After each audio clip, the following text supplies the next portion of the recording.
Hey guys, this is PrimEval, bringing you a multiplayer Let's Play with no quitters. So as usual, everyone is going random, and we're playing on a Pangaea map. I just joined as player number 6. I didn't have too much of a chance to see what the other settings were or who the other players were, but from a quick look, it looked like everyone was names that I recognized and likely very good players. So I would say that I'm an average player. So this should be quite interesting. We rolled Songhai again, which is fine. But in terms of if I post this video, in terms of naming the video, it could cause some confusion. So anyways, here we are. We could get a hill river start by the looks of it.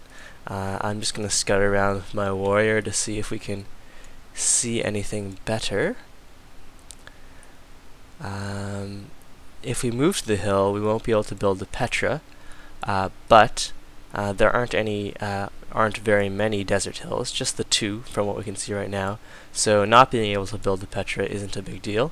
We're just going to grab this hill right here, and I'm going to start my web timer so that I don't go over the file size and result in having to repair the files, which makes uploading them a little longer. Right, so I've played with KDJD before, and he's quite good. I recognize Frodoto and Kif from forums or being talked about on forums, and I understand that they are very good.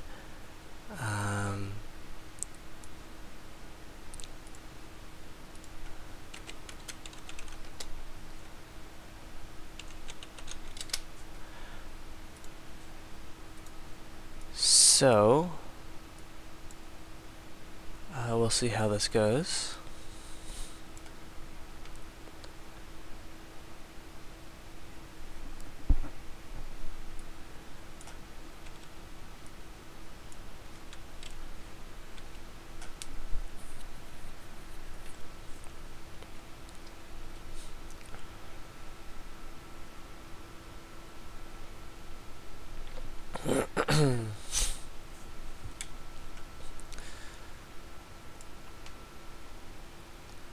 Our first turn, I guess Frodoto had a lot to think about there. So we'll almost certainly found our city here. There's lots of hills, so that's good in terms of getting our capital producing a nice bit of production. So it turns out we did have a mountain, and we could have made it there in spending 2 turns moving, but it wasn't in vision initially. So walking around for ages is usually not very productive. So there, my timer was ticking down quickly. I wanted to make sure I could select the tech before the timer ran out, or else I'm pretty sure I would waste an entire turn of research. Here, I'm going to set myself to production focus and lock down the best food tile, which unfortunately is only giving me 1 food. As soon as the borders expand, I'll go and grab a tile that gives me 2 food, because I really want to get that 2nd and 3rd population as quickly as possible.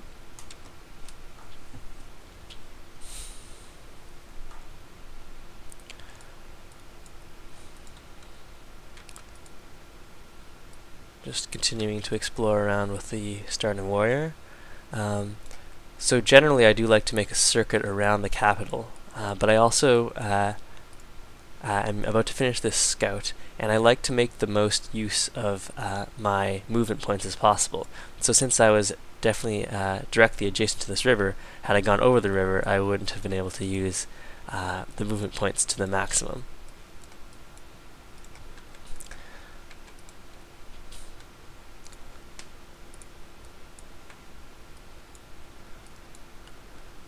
Right, so I need to remember to keep an eye on when these borders expand. 7 turns right now. It'll be a little faster once once I finish the monument.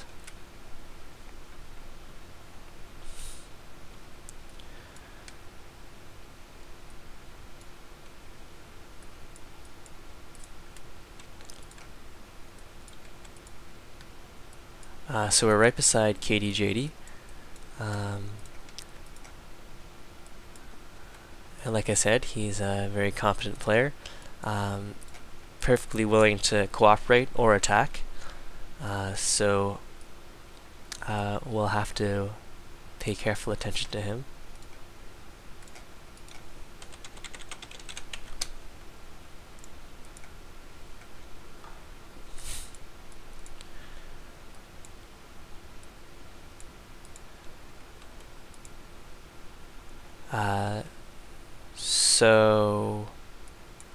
The Swedes give a 10% great person generation bonus to themselves and to their friends. And so that would mean that, well, he's not necessarily more likely to be friends with his neighbors, but he's definitely more likely to declare friendship with other players than would be normal in a multiplayer game.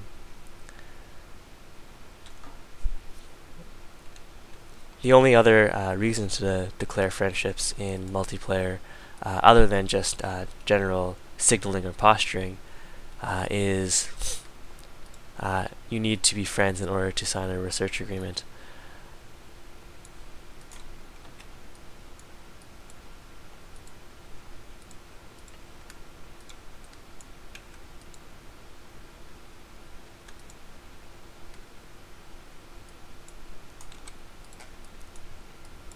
So unfortunately, when we discovered animal husbandry, we didn't reveal any horses directly in our workable tiles.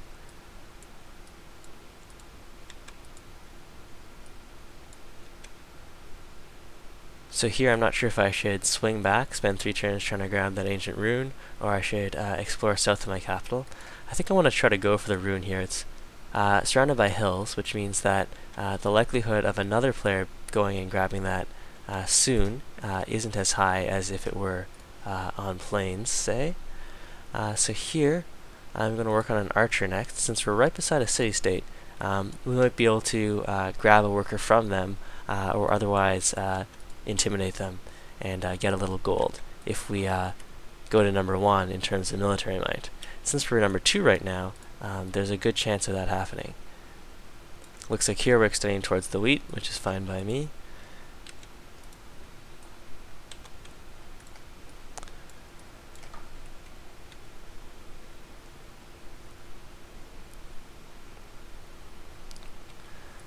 Our hill start also has us in the lead in terms of manufactured goods. It's always nice to see.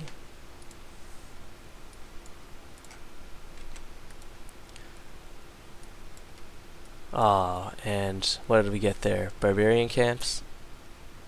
That's terrible. Not worth going in that direction. But our archer will be able to scout this area, so it wasn't too much of a loss. I'm still going to scout in this direction, even though KDJD already went there, and will probably have grabbed all of the delicious ancient runes. But the completionist in me really wants to know what's going on over here in this fog. So there's lots of mountains by me, which is good in terms of my expansion cities being able to build the observatories, and mountain ranges also make a nice defensive block or wall. Since we're on a river and we have decent production, I think in this case we might set ourselves up to go for the Hanging Gardens.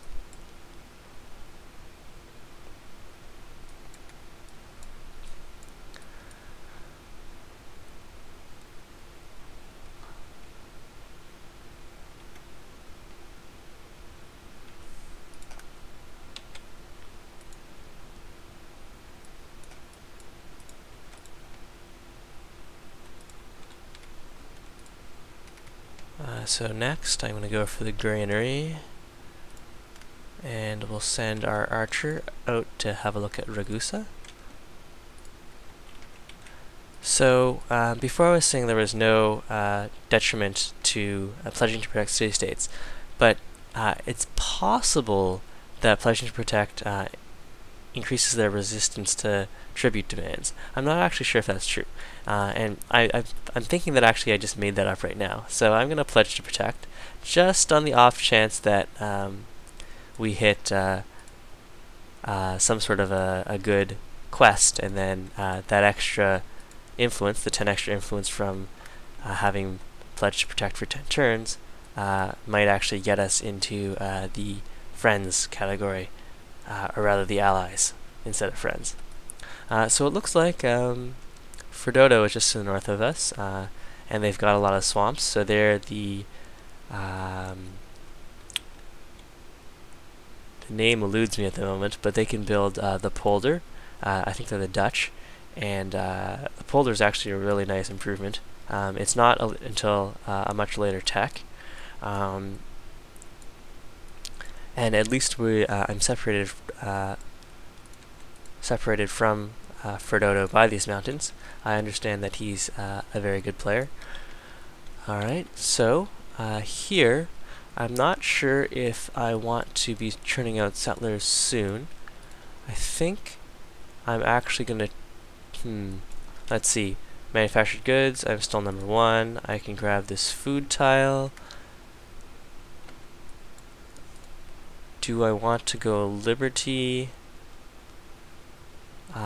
No, I think I want to try for the hanging gardens, in which case I'll actually want the extra food and growth while I'm building that.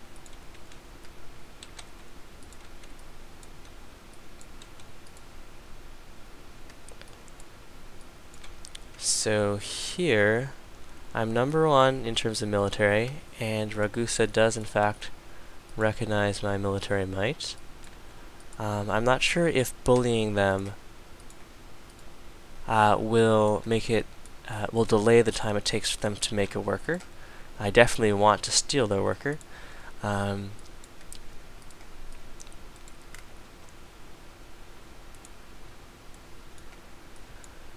So here I'm going to bring my warrior home. I don't know if we've actually met Frododo. We have. He has a sizable amount of gold. He must have found more ancient runes than us. Or he also went the bullying route and is adjacent to more than one city-state.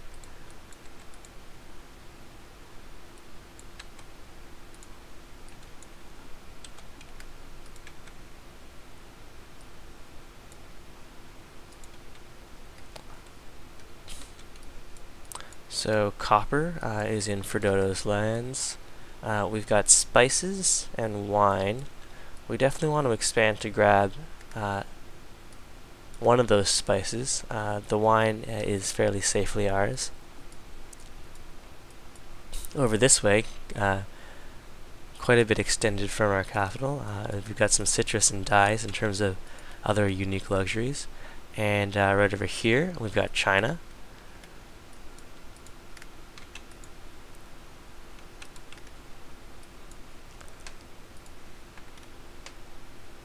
So I really would like to get a worker online, but I'm really hoping I can get one for free from Ragusa there. I'll have my warrior home soon, and I'm fairly high on military, so I don't think I need to build the second, excuse me, a second archer at the moment. You can still bully when you're number 2 on military might. So China here looks like they built right next to a mountain, which is very good for them. I didn't check the age of the world. If it was a younger Earth, and then I should have expected to see more mountains.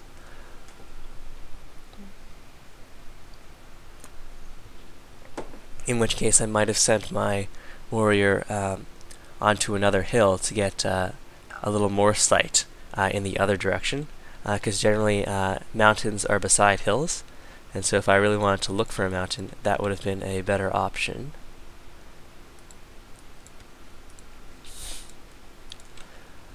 Go and grab mathematics. We're still leading in terms of manufactured goods. Well, that's mostly because our new citizen was placed on a high production tile instead of a high food tile, which is what I would have preferred. I'm not sure if I spent too many times working that production tile instead of growing. I think it was just the one turn. Yeah, it was just the one turn. We grew this turn. There's Beijing. It's already at 4 population, and they are right beside a mountain there, which is good for them. I'm going to start working on this barb camp just so we don't have more barbs wandering in to our capital and disrupting any workers that we might have.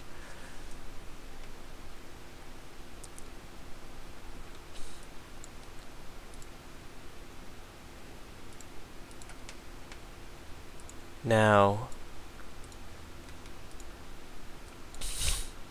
waiting for a quest from Ragusa might be a good idea, but since I already asked for tribute from them, the bonus influence isn't going to be that high. So here I can keep an eye on when Ragusa makes their worker and still attack that barb camp.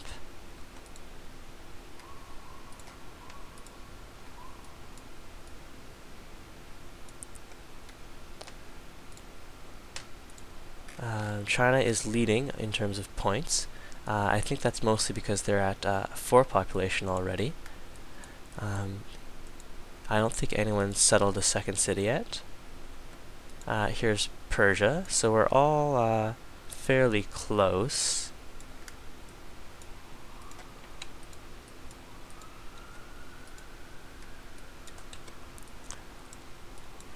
Let's see if KD has settled the city. Nope. We're all still on the one city.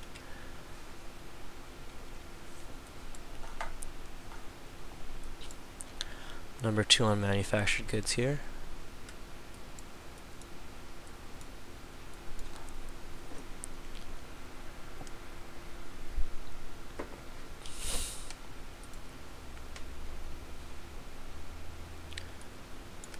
So here we can get some of our influence with Ragusa back by killing that warrior, or we can grab our worker right now, and I think we will.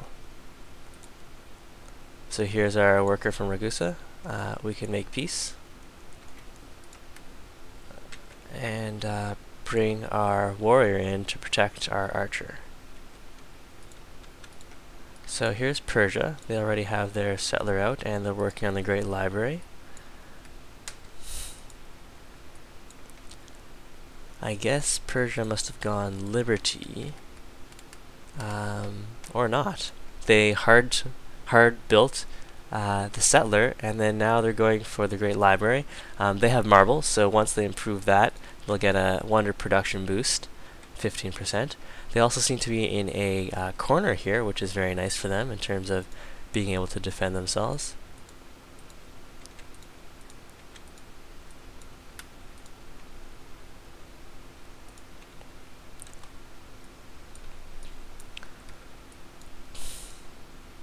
Oh wait, I'll want to shift that guy over to high food tile so we can grow a little faster and have more citizens available to work these hill tiles once we're racing for the hanging gardens. In terms of manufactured goods, I'm tied with Fredodo for first. We both have 8.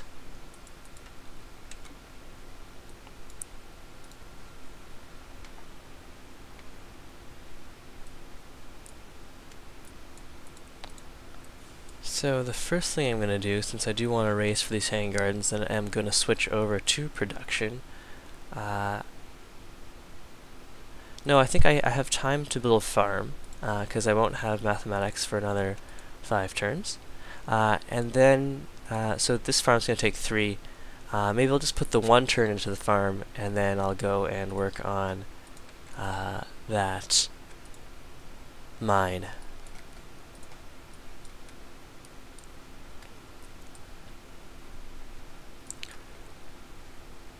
So after mathematics, I need to get mining so I can chop these forests. The chops are very important in terms of racing other players if they're also building the same wonder.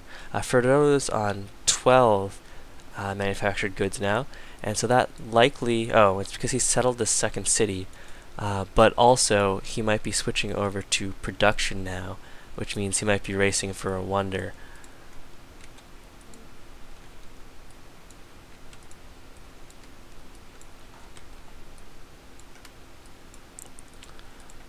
So here, I'm going to start work on that mine. We put one turn into the farm.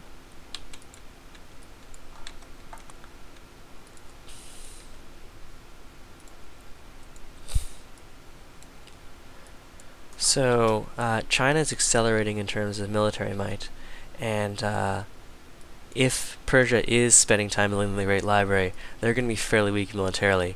They're also very close to each other, their capitals, and Persia expanded towards China.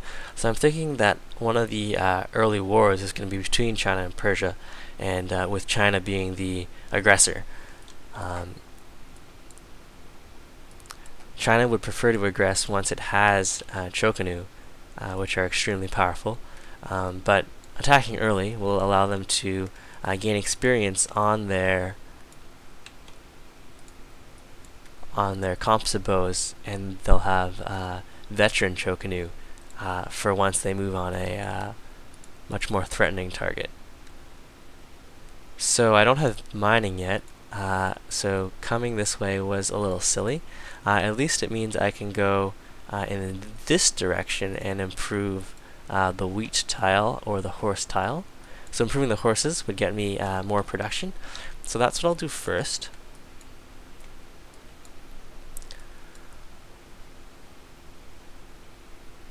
Seems I did have time to finish that farm after all. Sometimes I forget that I've bypassed mining in favor of rushing for mathematics. So after mathematics, we are going to grab mining. I'll just queue that up now so we don't forget. You can queue technologies by holding the Shift key. Holding it down as you click on different texts in the order in which you wish to research them. Again, I'm going to go and grab a high food tile.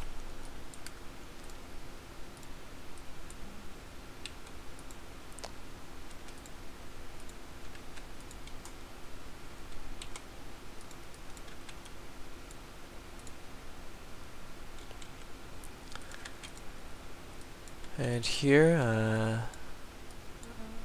Frodo is right next to a city-state, so plenty of bullying and worker stealing would be easy for him, just like we had Ragusa for us here. I'll want to settle a city up here just so that I can use these mountains as a barrier. This is despite the fact that there are no unique luxuries and not too much in the way of food. If I settle on the sheep, I think I totally waste that benefit.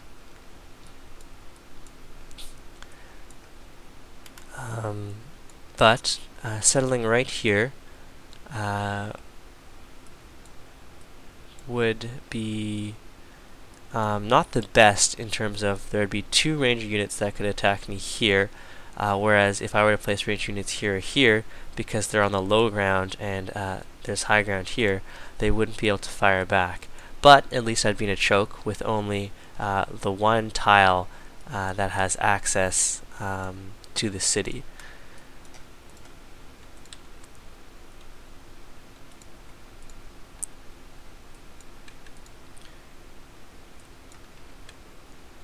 So we've just met Quebec City.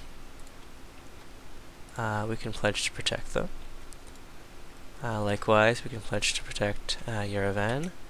And we can go and see a little more about what's happening with the Netherlands. So there, I think I'm going to steal another worker from Quebec City. Let's go and grab that.